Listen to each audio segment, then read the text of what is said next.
完话艺术水阁好，国情解说两句啊，和你做参考。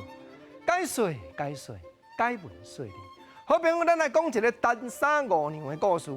你讲吼，这个故事我听甲要臭作啊！国情拢共款啦，无哦，国情你讲唔共款哦，你吼千万唔通转不大哦。你听我讲，讲单三好野人囝，唔过去杀着黄五娘，两个小生看小段，目尾牵电线，将处历史野望，才去找因厝边。无行的李公伯啊讲，打你有报无？阿伯啊讲有报啦，哪会无报？啊，毋过吼，你毋通清查装塔甲遮巧装。即句巧装，在你大书典内底有记载，就是国情头拄我咧讲，有装有塔，互你看到安尼真欣赏、真趣味、真好看，或者巧装。伯啊，你叫我毋通穿这书，啊无要安那？你爱换我即个粗布衫，担一担镜担，去到因兜楼骹，讲你要甲磨镜，若要磨镜，紧来叫，你就有法度去到人兜啊。伯啊，啊毋过吼。磨镜是无要紧，这担镜担是足重呢。啊，你好野人讲，白马唔骑换镜担，银米唔穿换我这个粗布衫，你就是贪着黄家的水查某囝，镜担较重也着担，有影啦有影啦。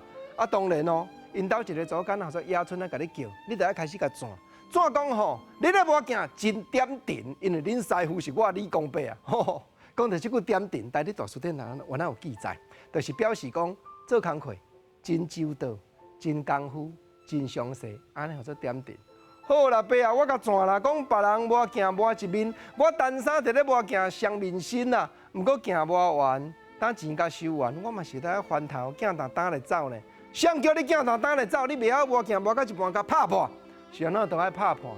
拍破你就听我甲写入约诗，甲约束讲，我拍破你的宝镜无钱通赔你，我甘愿奴才甲你做3年。啊，毋过因祖间奴才会甲我烧斗呢，讲到即句烧斗，原来在你大书典内底有记载。你甲咱教讲即句话解说，就是讲话讲屁性，讲闹气，安尼叫做烧斗。单三讲歹势互烧斗啦，啊，毋过你讲白啊，甲解说安那呢？解说讲你单三好野人囝，单三做人爱乐痛。来找我，你讲白啊，学磨镜是高不忠，因为你心内。就讲黄家迄个黄五娘，黄家的水查某囝有意向，莫怪安那伯啊，莫怪人讲爱情平死也较香啊，伯啊有影啦。啊那咧，我就爱镜担咧，真正来去人西庄楼的楼骹，来甲伊黄五娘来相逢见面了啦。